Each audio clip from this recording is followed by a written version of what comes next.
Chapter 11. "So you were right," Denzil could not help saying as he greeted Grodman a week afterwards. "I shall not live to tell the story of how you discovered the Bow murderer." "Sit down," growled Grodman. "Perhaps you will after all." There was a dangerous gleam in his eyes. Denzil was sorry he had spoken. "I sent for you," Grodman said, "to tell you that on the night Wimp arrested Mortlake I had made preparations for your arrest." Denzil gasped. "What for?" "My dear Denzil, there is a little law in this country invented for the confusion of the poetic. The greatest exponent of the beautiful is only allowed the same number of wives as the greengrocer. I do not blame you for not being satisfied with Jane. She's a good servant, but a bad mistress. But it was cruel to Kitty not to inform her that Jane had a prior right to you, and unjust to Jane not to let her know of the contract with Kitty." "They both know it now well enough, curse them," said the poet. "Yes, your secrets are like your situations. You can't keep 'em long. My poor poet, I pity you betwixt the devil and the deep sea." "They're a pair of harpies, each holding over me the Damocles sword of an arrest for bigamy. Neither loves me." "I should think they would come in very useful to you. You plant one in my house to tell my secrets to Wimp, and you plant one in Wimp's house to tell Wimp's secrets to me, I suppose. Out with some, then." "Upon my honour, you wrong me. Jane brought me here, not I Jane. As for Kitty, I never had such a shock in my life as finding her installed in Wimp's house." "She thought it safer to have the law handy for your arrest. Besides, she probably desired to occupy a parallel position to Jane's. She must do something for a living. You wouldn't do anything for hers, and so you couldn't go anywhere without meeting a wife. Ha, ha, ha! Serve you right, my polygamous poet." "But why should you arrest me?" "Revenge, Denzil. I've been the best friend you ever had in this cold, prosaic world. You've eaten my bread, drunk my claret, written my book, smoked my cigars, and pocketed my money. And yet, when you have an important piece of information bearing on a mystery about which I am thinking day and night, you calmly go and sell it to Wimp." "I didn't," stammered Denzil. "Liar! Do you think that Kitty has any secrets from me? As soon as I discovered your 2 marriages, I determined to have you arrested for your treachery. But when I found you had, as I thought, put Wimp on the wrong scent, when I felt sure that by arresting Mortlake he was going to make a greater ass of himself than even nature had been able to do, then I forgave you. I let you walk about the earth and drink freely. Now it is Wimp who crows. Everybody pats him on the back. They call him the mystery man of the Scotland Yard tribe. Poor Tom Mortlake will be hanged, and all through your telling Wimp about Jessie Dymond." "It was you yourself," said Denzil sullenly. "Everybody was giving it up, and you said, 'Let us find all that Arthur Constant did in the last few months of his life.' Wimp couldn't miss stumbling on Jessie sooner or later. I'd have throttled Constant if I'd known he'd touched her," he wound up with irrelevant indignation. Grodman winced at the idea that he himself had worked ad majorem gloriam of Wimp. And yet had not Mrs. Wimp let out as much at the Christmas party? "What's past is past," he said gruffly. "But if Tom Mortlake hangs, you go to Portland." "How can I help Tom hanging?" Help the agitation as much as you can. Write letters under all sorts of names to all the papers. Get everybody you know to sign the great petition. Find out where Jessie Dymond is, the girl who holds the proof of Mortlake's innocence." "You really believe him innocent?" "Don't be satirical, Denzil. Haven't I taken the chair at all the meetings? Am I not the most copious correspondent of the press?" "I thought it was only to spite Wimp." "Rubbish! It's all to say poor Tom, he no more murdered Arthur Constant than you did." He laughed an unpleasant laugh. Denzil bade him farewell, frigid with fear. Grodman was up to his ears in letters and telegrams. Somehow he had become the leader of the rescue party. Suggestions, subscriptions came from all sides. The suggestions were burned, the subscriptions acknowledged in the papers and used for hunting up the missing girl. Lucy Brent headed the list with £100. It was a fine testimony to her faith in her dead lover's honour. The release of the jury had unloosed the greater jury, which always now sits upon the smaller. Every means was taken to nullify the value of the palladium of British liberty. The foreman and the jurors were interviewed. The judge was judged, and by those who were no judges. The Home Secretary, who had done nothing beyond accepting office under the Crown, was vituperated, and sundry provincial persons wrote confidentially to the Queen. Arthur Constant's backsliding cheered many by convincing them that others were as bad as themselves, and well-to-do tradesmen saw in Mortlake's wickedness the pernicious effects of Socialism. A dozen new theories were afloat. Constant had committed suicide by esoteric Buddhism, as witness his devotion to Madame Blavatsky, or he had been murdered by his Mahatma, or victimized by hypnotism, mesmerism, somnambulism, and other weird abstractions. Grodman's great point was, Jessie Dymond must be produced, dead or alive. The electric current scoured the civilized world in search of her. What wonder if the shrewder sort divined that the indomitable detective had fixed his last hope on the girl's guilt? If Jessie had wrongs, why should she not have avenged them herself? Did she not always remind the poet of Joan of Arc? Another week passed. The shadow of the gallows crept over the days. On, remorselessly drawing nearer, as the last ray of hope sunk below the horizon. The Home Secretary remained inflexible. The great petitions discharged their signatures at him in vain. He was a Conservative, sternly conscientious, and the mere insinuation that his obstinacy was due to the politics of the condemned only hardened him against the temptation of a cheap reputation for magnanimity.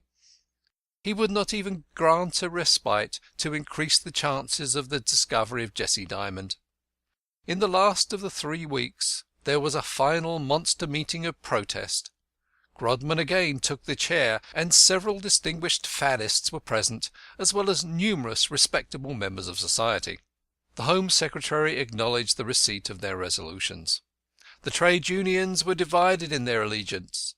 Some whispered of faith and hope, others of financial defalcations.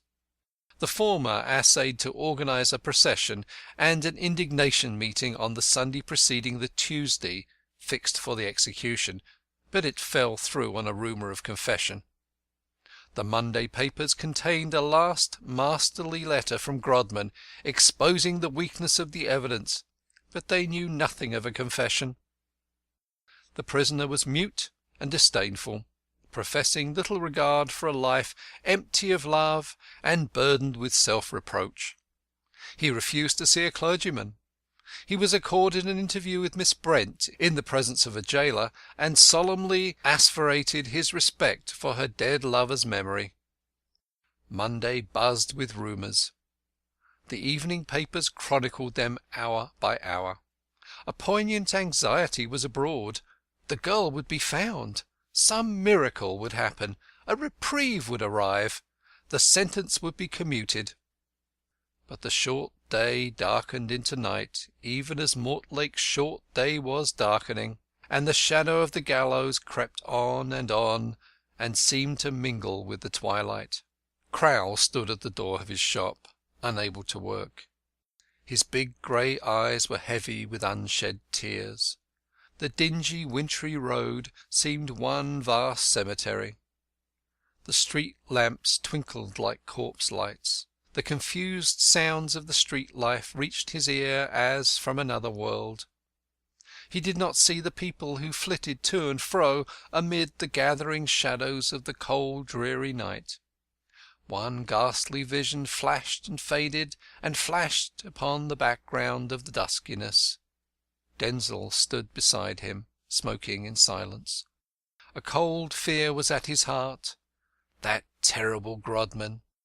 As the hangman's cord was tightening round Mortlake, he felt the convict's chains tightening round himself. And yet there was one gleam of hope, feeble as the yellow flicker of the gas lamp across the way. Grodman had obtained an interview with the condemned late that afternoon, and the parting had been painful.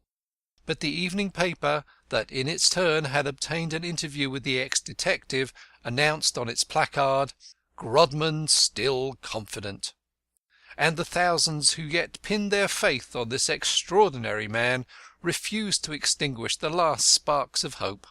Denzil had bought the paper, and scanned it eagerly, but there was nothing save the vague assurance that the indefatigable Grodman was still almost pathetically expectant of the miracle. Denzil did not share the expectation. He meditated flight. "Peter," he said at last, "I'm afraid it's all over." Crowl nodded, heartbroken. "All over," he repeated. "And to think that he dies, and it is all over." He looked despairingly at the blank winter sky, where leaden clouds shut out the stars. Poor young fellow! To-night alive and thinking, to-morrow night a clod, with no more sense or motion than a bit of leather. No compensation nowhere for being cut off innocent in the pride of youth and strength. A man who has always preached the useful, day and night, and toiled and suffered for his fellows. Where's the justice of it? Where's the justice of it?" he demanded fiercely. Again his wet eyes wandered upwards towards heaven, that heaven away from which the dear soul of a dead saint at the Antipodes was speeding into infinite space. "Well, where was the justice for Arthur Constant, if he too was innocent?" said Denzil. "Really, Peter, I don't see why you should take it for granted that Tom is so dreadfully injured. Your horny-handed labour leaders are, after all, men of no aesthetic refinement, with no sense of the beautiful. You cannot expect them to be exempt from the coarser forms of crime. Humanity must look to far other leaders, to the seers and the poets." "Cantercot, if you say Tom's guilty, I'll knock you down." The little cobbler turned upon his tall friend like a roused lion. Then he added, "I beg your pardon, Cantercot. I don't mean that.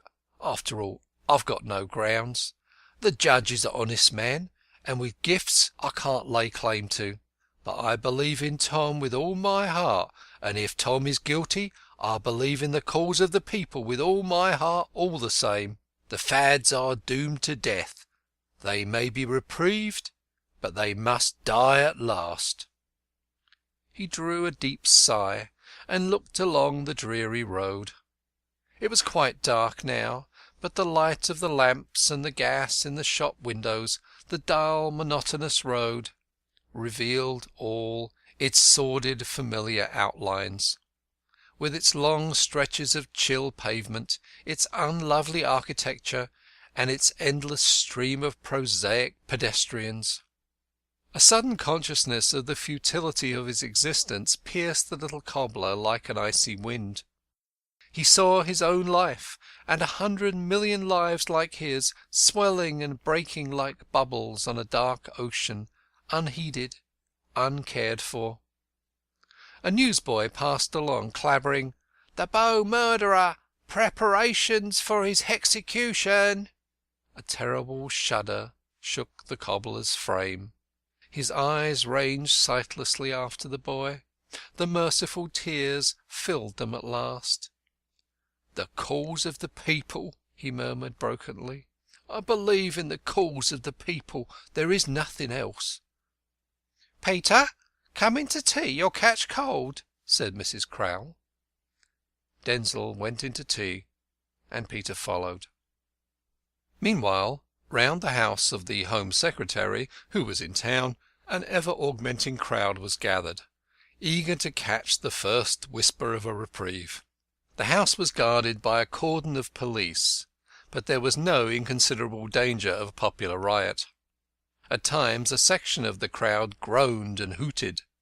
Once a volley of stones was discharged at the windows. The newsboys were busy vending their special editions, and the reporters struggled through the crowd, clutching descriptive pencils, and ready to push off to telegraph offices should anything extra special occur. Telegraph boys were coming up every now and again with threats, messages, petitions, and exhortations from all parts of the country to the unfortunate Home Secretary, who was striving to keep his aching head cool as he went through the voluminous evidence for the last time, and pondered over the more important letters which the greater jury had contributed to the obscuration of the problem. Grodman's letter in that morning's paper shook him most. Under his scientific analysis the circumstantial chain seemed forged of painted cardboard. Then the poor man read the judge's summing up, and the chain became tempered steel. The noise of the crowd outside broke upon his ear in his study like the roar of a distant ocean. The more the rabble hooted him, the more he essayed to hold scrupulously the scales of life and death. And the crowd grew and grew as men came away from their work. There were many that loved the man who lay in the jaws of death, and a spirit of mad revolt surged in their breasts. And the sky was grey, and the bleak night deepened, and the shadow of the gallows crept on. Suddenly a strange inarticulate murmur spread through the crowd, a vague whisper of no one knew what. Something had happened. Somebody was coming. A second later, and one of the outskirts of the throng was agitated, and a convulsive cheer went up from it, and was taken up infectiously all along the street. The crowd parted. A hansom dashed through the centre. "Grodman! Grodman!" shouted those who recognized the occupant. "Grodman! Hurrah!"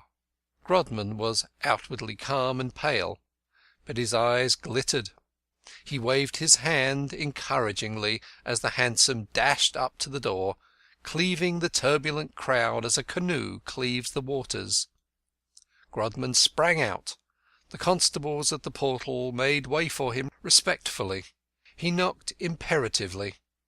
The door was opened cautiously. A boy rushed up and delivered a telegram. Grodman forced his way in, gave his name, and insisted on seeing the Home Secretary on a matter of life and death. Those near the door heard his words and cheered, and the crowd divined the good omen, and the air throbbed with cannonades of joyous sound. The cheers rang in Grodman's ears as the door slammed behind him. The reporters struggled to the front. An excited knot of working men pressed round the arrested hansom. They took the horse out. A dozen enthusiasts struggled for the honour of placing themselves between the shafts. And the crowd awaited Grodman. End of Chapter 11. Chapter 12. Grodman was ushered into the conscientious minister's study. The doughty chief of the agitation was, perhaps, the one man who could not be denied. As he entered, the Home Secretary's face seemed lit up with relief. At a sight from his master, the amanuensis who had brought in the last telegram took it back with him into the outer room where he worked. Needless to say, not a tithe of the Minister's correspondence ever came under his own eyes. "You have a good reason for troubling me, I suppose, Mr. Grodman?" said the Home Secretary almost cheerfully. "Of course it is about Mortlake." "It is, and I have the best of all reasons." "Take a seat. Proceed." "Pray do not consider me impertinent, but have you ever given any attention to the science of evidence?" "How do you mean?" asked the Home Secretary, rather puzzled, adding with a melancholy smile, "I have had to lately. Of course, I have never been a criminal lawyer like some of my predecessors, but I should hardly speak of it as a science. I look upon it as a question of common sense." "Pardon me, sir. It is the most subtle and difficult of all the sciences. It is, indeed, rather the science of the sciences. What is the whole of inductive logic, as laid down, say, by Bacon and Mill, but an attempt to appraise the value of evidence? The said evidence being the trails left by the Creator, so to speak. The Creator has, I say it in all reverence, drawn up a myriad red herrings across the track. But the true scientist refuses to be baffled by superficial appearances in detecting the secrets of nature. The vulgar herd catches at the gross apparent fact, but the man of insight knows that what lies on the surface does lie." "Very interesting, Mr. Grodman, but really—" "Bear with me, sir. The science of evidence being thus so extremely subtle, and demanding the most acute and trained observation of fact, the most comprehensive understanding of human psychology, is naturally given over to professors who have not the remotest idea that things are not what they seem, and that everything is other than it appears. To professors, most of whom, by their year-long devotion to the shop counter or the desk, have acquired an intimate acquaintance with all the infinite shades and complexities of things and human nature. When 12 of these professors are put in a box, it is called a jury. When one of these professors is put in a box by himself, he is called a witness. The retailing of evidence, the observation of the facts, is given over to people who go through their lives without eyes. The appreciation of evidence, the judging of these facts, is surrendered to people who may possibly be adepts in weighing out pounds of sugar. Apart from their sheer inability to fulfil either function, to observe or to judge, their observation and their judgment alike are vitiated by all sorts of irrelevant prejudices." "You are attacking trial by jury." "Not necessarily. I'm prepared to accept that scientifically, on the ground that there are, as a rule, only two alternatives, the balance of probability is slightly in favour of the true decision being come to. Then, in cases where experts like myself have got up the evidence, the jury can be made to see through trained eyes." The Home Secretary tapped impatiently with his foot. "I can't listen to abstract theorising," he said. "Have you any fresh, concrete evidence?" "Sir, everything depends on our getting down to the root of the matter. What percentage of average evidence should you think is thorough, plain, simple, unvarnished fact, the truth, the whole truth, and nothing but the truth?"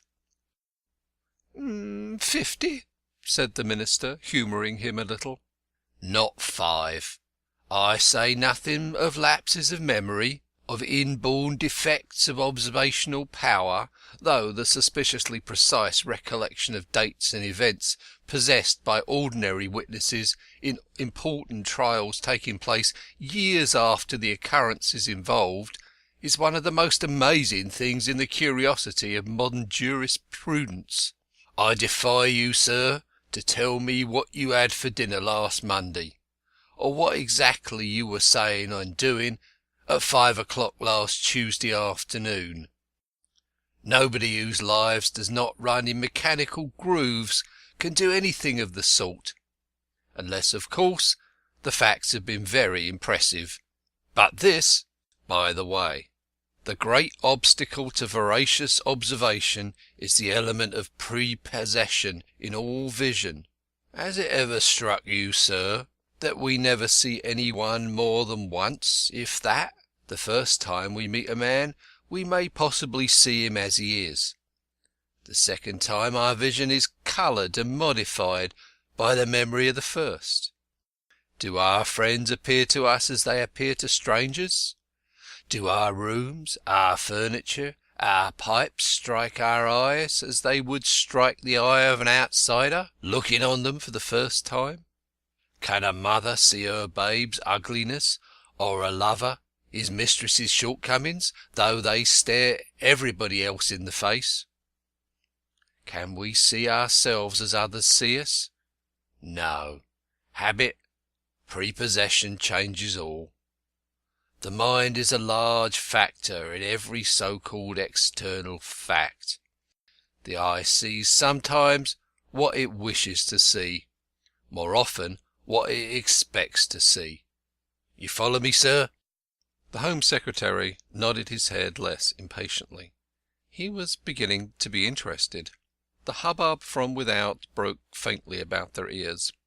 To give you a definite example, Mr. Wimp said when I burst open the door of Mr. Constant's room on the morning of December 4th, and saw that the staple of the bolt had been wrested by the pin from the lintel, I jumped at once to the conclusion that I had broken the bolt. Now, I admit that this was so, only in things like this you do not seem to conclude. You jump so fast that you can see or seem to. On the other hand, when you see a standing ring of fire produced by whirling a burning stick, you do not believe in its continuous existence. It is the same when witnessing a legerdemain performance. Seeing is not always believing, despite the proverb, but believing is often seeing. It is not to the point that in that little matter of the door Wimp was as hopelessly and incurably wrong as he has been in everything all along. The door was securely bolted. Still, I confess that I should have seen that I had broken the bolt in forcing the door, even if it had been broken beforehand. Never once since December 4th did this possibility occur to me, till Wimp with perverted ingenuity suggested it. If this is the case with a trained observer, one moreover fully conscious of this ineradicable tendency of the human mind, how must it be with an untrained observer? Come to the point, said the Home Secretary, putting out his hand as if it itched to touch the bell on the writing table. Such as, went on Grodman imperturbably, such as Mrs. Drabdump. That worthy person is unable, by repeated violent knocking, to arouse her lodger, who yet desires to be aroused. She becomes alarmed. She rushes across to get my assistance. I burst open the door. What do you think the good lady expected to see? Mr. Constant murdered, I suppose, murmured the Home Secretary wonderingly. Exactly. And so she saw it. And what should you think was the condition of Arthur Constant when the door yielded to my violent exertions and flew open? Why, was he not dead? Gasped the Home Secretary, his heart fluttering violently. Dead? A healthy young fellow like that? When the door flew open, Arthur Constant was sleeping the sleep of the just. It was a very deep sleep, of course, else the blows at his door would long since have awakened him. But all the while Mrs. Drabdump's fancy was picturing her lodger, cold and stark. The poor young fellow was lying in bed in a nice warm sleep. You mean to say you found Arthur Constant alive? As you were last night. The minister was silent, striving confusedly to take in the situation. Outside the crowd was cheering again. It was probably to pass the time. Then when was he murdered? Immediately afterwards. By whom? Well, that is, if you will pardon me, not a very intelligent question. Science and common sense are in accord for once. Try the method of exhaustion. It must have been either by Mrs. Drabdump or myself. You mean to say that Mrs. Drabdump? Poor dear Mrs. Drabdump, you don't deserve this of your Home Secretary. The idea of that good lady. It was you? Calm yourself, my dear Home Secretary. There is nothing to be alarmed at. It was a solitary experiment, and I intend it to remain so. The noise without grew louder. 3 cheers for Grodman! Hip, hip, hooray! Fell faintly on their ears. But the minister, pallid and deeply moved, touched the bell. The Home Secretary's Home Secretary appeared. He looked at the great man's agitated face with suppressed surprise. "Thank you for calling in your amanuensis," said Grodman. "I intended to ask you to lend me his services. I suppose he can write shorthand?" The minister nodded, speechless. "That is well. I intend this statement to form the basis of an appendix to the 25th edition, sort of silver wedding, of my book Criminals I Have Caught. Mr. Denzil Cantercot, who, by the will I have made to-day, is appointed my literary executor, will have the task of working it up with literary and dramatic touches after the model of the other chapters of my book. I have every confidence that he will be able to do me as much justice from a literary point of view as you, sir, no doubt will from a legal. I feel certain he will succeed in catching the style of the other chapters to perfection." "Templeton," whispered the Home Secretary, "this man may be a lunatic. The attempt to solve the Big Bow mystery may have addled his brain. Still," he added aloud, "it will be as well to take down his statement in shorthand." "Thank you, sir," said Grodman heartily. "Ready, Mr. Templeton? Here goes. My career till I left the Scotland Yard Detective Department is known to all the world. Is that too fast for you, Mr. Templeton? A little? Well, I'll go slower, but pull me up if I forget to keep the brake on.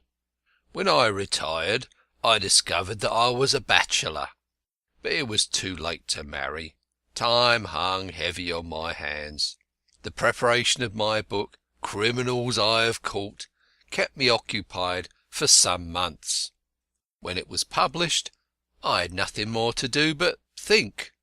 I had plenty of money, and that was safely invested.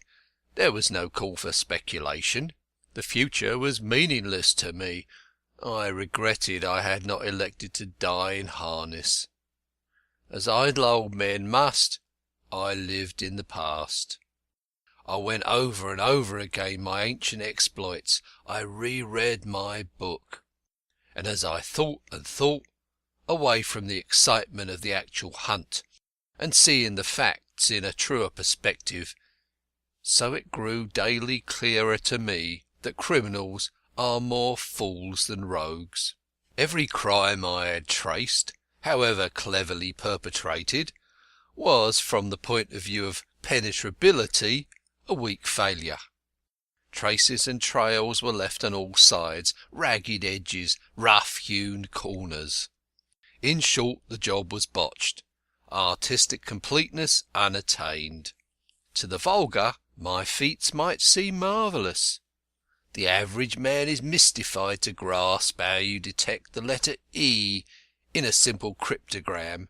To myself, they were as commonplace as the crimes they unveiled. To me now, with my lifelong study of the science of evidence, it seemed possible to commit not merely one but 1,000 crimes that should be absolutely undiscoverable. And yet criminals would go on sinning and giving themselves away in the same old grooves. No originality, no dash, no individual insight, no fresh conception. One would imagine there were an academy of crime with 40,000 armchairs, and gradually, as I pondered and brooded over the thought, there came upon me the desire to commit a crime that should baffle detection. I could invent hundreds of such crimes and please myself by imagining them done, but would they really work out in practice? Evidently the sole performer of my experiment must be myself. The subject? Whom or what? Accident should determine. I itched to commence with murder, to tackle the stiffest problems first, and I burnt to startle and baffle the world, especially the world of which I had ceased to be. Outwardly I was calm and spoke to the people about me as usual. Inwardly I was on fire with a consuming scientific passion. I sported with my pet theories and fitted them mentally on every one I met. Every friend or acquaintance I sat and gossiped with, I was plotting out a murder without leaving a clue. There is not one of my friends or acquaintances I have not done away with in thought. There is no public man, have no fear, my dear Home Secretary, I have not planned to assassinate secretly, mysteriously, unintelligibly, undiscoverably. Ah, how I could give the stock criminals points with their second-hand motives, their conventional conceptions, their commonplace details, their lack of artistic feeling and restraint. The crowd had again started cheering. Impatient as the watchers were, they felt that no news was good news. The longer the interview accorded by the Home Secretary to the Chairman of the Defence Committee, the greater the hope his obduracy was melting.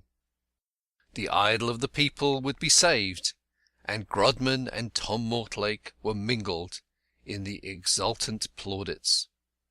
"The late Arthur Constant," continued the great criminologist, "came to live nearly opposite me. I cultivated his acquaintance. He was a lovable young fellow, an excellent subject for experiment. I do not know when I have ever taken to a man more. From the moment I first set eyes on him, there was a peculiar sympathy between us.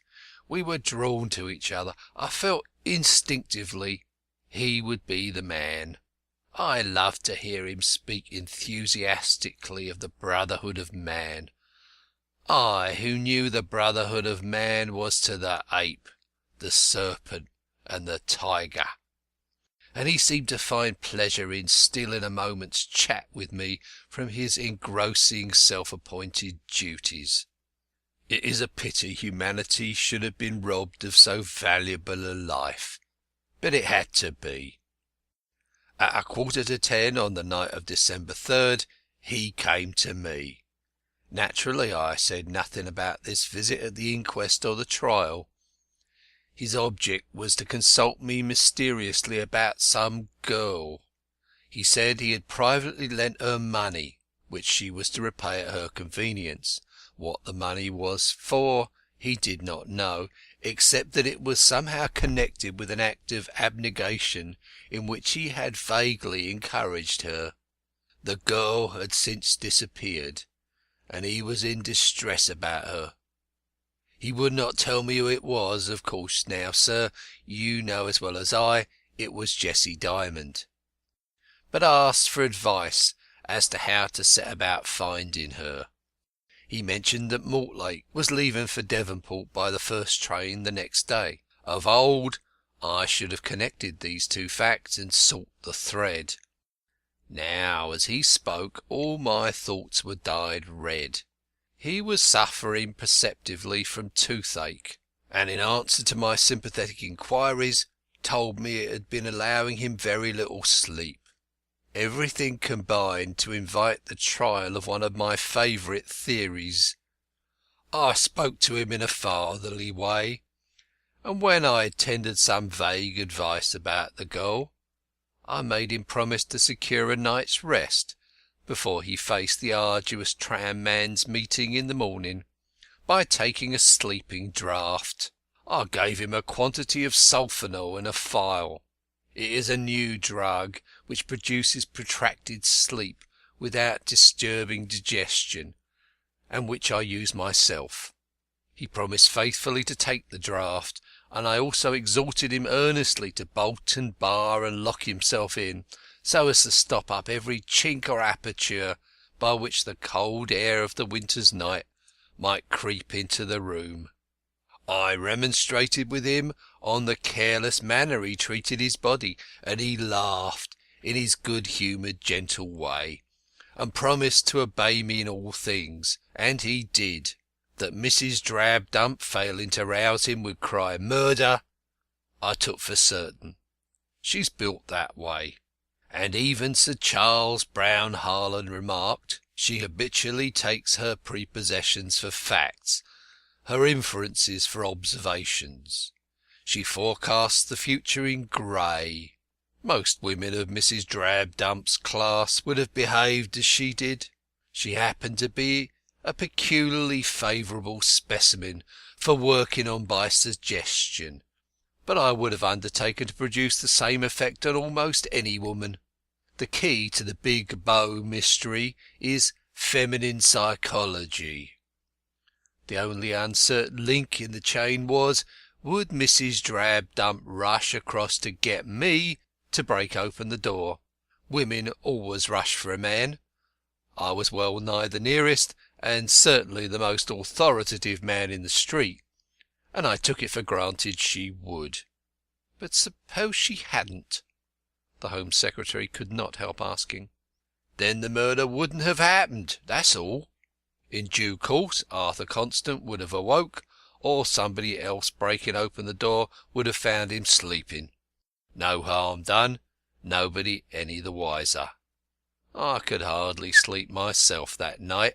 The thought of the extraordinary crime I was about to commit, a burning curiosity to know whether Wimp would detect the modus operandi, the prospect of sharing the feelings of murderers with whom I had been in contact all my life, without being in touch with the terrible joys of their inner life, the fear lest I should be too fast asleep to hear Mrs. Drabdump's knock. All these things agitated me and disturbed my rest. I lay tossing on my bed, planning every detail of poor Constant's end. The hours dragged slowly and wretchedly on toward the misty dawn. I was racked with suspense. Was I to be disappointed after all? At last the welcome sound came, the rat-tat-tat of murder. The echoes of that knock are yet in my ear. Come over and kill him. I put my night-capped head out of the window and told her to wait for me. I dressed hurriedly, took my razor, and went across to 11 Glover Street. As I broke open the door of the bedroom in which Arthur Constant lay sleeping, his head resting on my hands, I cried, "My God!" as if I saw some awful vision. A mist as of blood swam before Mrs. Drabdump's eyes. She cowered back. For an instant I divined rather than saw the action. She shut off the dreaded sight with her hands.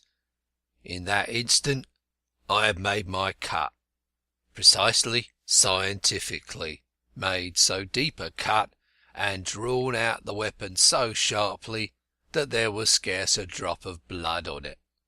Then there came from the throat a jet of blood, which Mrs. Drabdump, conscious only of the horrid gash, saw but vaguely. I covered up the face quickly with a handkerchief to hide any convulsive distortion, But as the medical evidence, in this detail accurate, testified, death was instantaneous. I pocketed the razor and the empty sulfonal phial. With a woman like Mrs. Drabdump to watch me, I could do anything I pleased. I got her to draw my attention to the fact that both the windows were fastened. Some fool, by the way, thought there was a discrepancy in the evidence because the police found only one window fastened, forgetting that, in my innocence, I took care not to refasten the window I had opened to call for aid. Naturally, I did not call for aid before a considerable time had elapsed. There was Mrs. Drabdump to quiet, and the excuse of making notes as an old hand. My object was to gain time. I wanted the body to be fairly cold and stiff before being discovered, though there was not much danger here, for, as you saw by the medical evidence, there's no telling the time of death to an hour or two. The frank way in which I said the death was very recent disarmed all suspicion, and even Dr. Robinson was unconsciously worked upon in adjudging the time of death by the knowledge (query here, Mr. Templeton) that it had preceded my advent on the scene. Before leaving Mrs. Drabdump, there is just one point I should like to say a word about. You've listened so patiently, sir, to my lectures on the science of sciences that you will not refuse to hear the last. A good deal of importance has been attached to Mrs. Drabdump's oversleeping herself by half an hour. It happens that this, like the innocent fog which has been made responsible for much, is a purely accidental and irrelevant circumstance. In all works on inductive logic it is thoroughly recognised that only some of the circumstances of a phenomenon are of its essence and causally interconnected. There is always a certain proportion of heterogeneous accompaniments which have no intimate relation whatever with the phenomenon. Yet so crude as yet the comprehension of the science of evidence that every feature of the phenomenon under investigation is made equally important, and sought to be linked with the chain of evidence. To attempt to explain everything is always the mark of the tyro. The fog and Mrs. Drabdump's oversleeping herself were mere accidents. There are always these irrelevant accompaniments, and the true scientist allows for this element of, so to speak, chemically unrelated detail. Even I never counted on the unfortunate series of accidental phenomena which have led to Mortlake's implication in a network of suspicion. On the other hand, the fact that my servant Jane, who usually goes about 10, left a few minutes earlier on the night of December 3rd, so that she didn't know of Constance's visit, was a relevant accident. In fact, just as the art of the artist or the editor consists largely in knowing what to leave out, so does the art of the scientific detector of crime consist of knowing what details to ignore. In short, to explain everything is to explain too much, and too much is worse than too little. To return to my experiment. My success succeeded my wildest dreams. None had an inkling of the truth. The insolubility of the Big Bow murder teased the acutest minds in Europe and the civilized world. That a man could have been murdered in a thoroughly inaccessible room savoured of the ages of magic. The redoubtable Wimp, who had been blazoned as my successor, fell back on the theory of suicide. The mystery would have slept till my death, but I fear for my own ingenuity. I tried to stand outside myself, and to look at the crime with the eyes of another, or of my old self. I found the work of art so perfect as to leave only one sublimely simple solution. The very terms of the problem were so inconceivable that had I not been the murderer, I should have suspected myself, in conjunction of course with Mrs. Drabdump. The first persons to enter the room would have seemed to me guilty. I wrote at once in a disguised hand over the signature of "One who looks through his own spectacles" to the Pall Mall press to suggest this. By associating myself thus with Mrs. Drabdump, I made it difficult for people to disassociate the two who entered the room together. To dash a half-truth in the world's eyes is the surest way of blinding it altogether. This pseudonymous letter of mine I contradicted, in my own name, the next day, and in the course of the long letter which I was tempted to write, I adduced fresh evidence against the theory of suicide. I was disgusted with the open verdict, and wanted men to be up and doing, and trying to find me out. I enjoyed the hunt more. Unfortunately, Wimp, set on the chase again by my own letter, by dint of persistent blundering, blundered on to a track which, by a devilish tissue of coincidences I had neither foreseen nor dreamt of, seemed to the world the true. Mortlake was arrested and condemned. Wimp had apparently crowned his reputation. This was too much. I had taken all this trouble merely to put a feather in Wimp's cap, whereas I had expected to shake his reputation by it. It was bad enough that an innocent man should suffer, but that Wimp should achieve a reputation he did not deserve, and overshadow all of his predecessors by dint of a colossal mistake, this seemed to me intolerable. I have moved heaven and earth to get the verdict set aside, and to save the prisoner. I have exposed the weakness of the evidence. I have had the world search for the missing girl. I have petitioned and agitated. In vain. I have failed. Now I play my last card. As the overweening Wimp could not be allowed to go down to posterity as the solver of this terrible mystery, I decided that the condemned man might just as well profit by his exposure. That is the reason I make the exposure tonight, before it is too late to save Mortlake." "So that is the reason?" said the Home Secretary, with a suspicion of mockery in his tones. "The sole reason." Even as he spoke, a deeper roar than ever penetrated the study. A reprieve! Hooray! Hooray! The whole street seemed to rock with earthquake, and the names of Grodman and Mortlake to be thrown up in a fiery jet. A reprieve! A reprieve! And then the very windows rattled with cheers for the minister, and even above that rose the shrill voices of the newsboys. Reprieve of Mortlake! Mortlake reprieved! Grodman looked wonderingly across the street. "How do they know?" he murmured. "Those evening papers are amazing," said the minister drily. "But I suppose they had everything ready in type for the contingency." He turned to his secretary. "Templeton, have you got down every word of Mr. Grodman's confession?" "Every word, sir." "Then bring in the cable you just received as Mr. Grodman entered the house." Templeton went back into the outer room, and brought back the cablegram that had been lying on the minister's writing table when Grodman came in. The Home Secretary silently handed it to its visitor.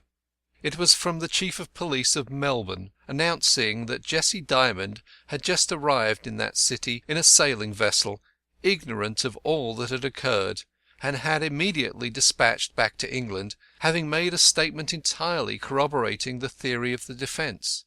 "Pending further inquiries into this," said the Home Secretary, not without appreciation of the grim humour of the situation, as he glanced at Grodman's ashen cheeks, "I've reprieved the prisoner.